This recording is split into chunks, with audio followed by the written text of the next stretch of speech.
Next ನ್ಯೂಸ್ಗೆ ಸ್ವಾಗತ. ನಾನು ಪ್ರೀತಿಕಾ ಬಂಗೇರ. ಸಂಚಾರ ದಟ್ಟಣೆಗೆ ಹೆಸರುವಾಸಿಯಾಗಿರುವ ಬೆಂಗಳೂರು ಟ್ರಾಫಿಕ್ ನಿಯಂತ್ರಣಕ್ಕೆ ಸರ್ಕಾರ ಹೊಸ ಪ್ಲಾನ್ಗಳನ್ನ ಮಾಡ್ತಲೇ ಇರುತ್ತೆ.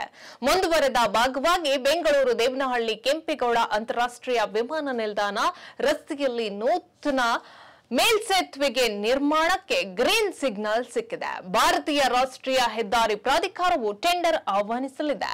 ಬೆಂಗಳೂರು ನಗರದಿಂದ ಹೆಬ್ಬಾಳ ಯಲಹಂಕ ಮಾರ್ಗವಾಗಿ ಕೆಂಪೇಗೌಡ ಅಂತಾರಾಷ್ಟ್ರೀಯ ವಿಮಾನ ನಿಲ್ದಾಣಕ್ಕೆ ತೆರಳುವವರು ಈ ಒಂದು ಸಿಗ್ನಲ್ನಲ್ಲಿ ನಿಮಿಷಗಳ ಕಾಲ ನಿಲ್ಲುವಂತಾಗಿದೆ.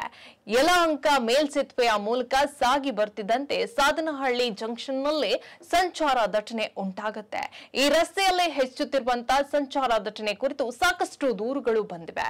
ಈ ರಸ್ತೆಯು ಬ್ಯಾಟರಾಯನಪುರ ವಿಧಾನಸಭಾ ಕ್ಷೇತ್ರ ವ್ಯಾಪ್ತಿಗೆ ಬರುತ್ತದೆ. ಈ ಕ್ಷೇತ್ರದ ಶಾಸಕರು ಆದಂತ ಕಂದಾಯ ಇಲಾಖೆ ಸಚಿವ ಕೃಷ್ಣ ಬೈರೇಗೌಡರು ಅವರು ಇತ್ತೀಚೆಗೆ ಸಭೆಯನ್ನ ನಡೆಸಿದ್ರು. ಅದರಲ್ಲಿ ಪಾಲ್ಗೊಂಡಿದ್ದಂತ ಭಾರತೀಯ ರಾಷ್ಟ್ರೀಯ ಹೆದ್ದಾರಿ ಪ್ರಾಧಿಕಾರದ ಅಧಿಕಾರಿಗಳು ಸಾಧನಹಳ್ಳಿ ಜಂಕ್ಷನ್ನಲ್ಲಿ ಸಿಗ್ನಲ್ ಫ್ರೀ ಸೇತುವೆ ನಿರ್ಮಿಸುವುದಾಗಿ ತಿಳಿಸಿದ್ರು. ಹೆಚ್ಚಿನ ಅಪ್ಡೇಟ್ಗಾಗಿ ನೋಡ್ತಾ ಇರಿ ನೆಕ್ಸ್ಟ್ ನ್ಯೂಸ್ ಕನ್ನಡ. ವಂದನೆಗಳು.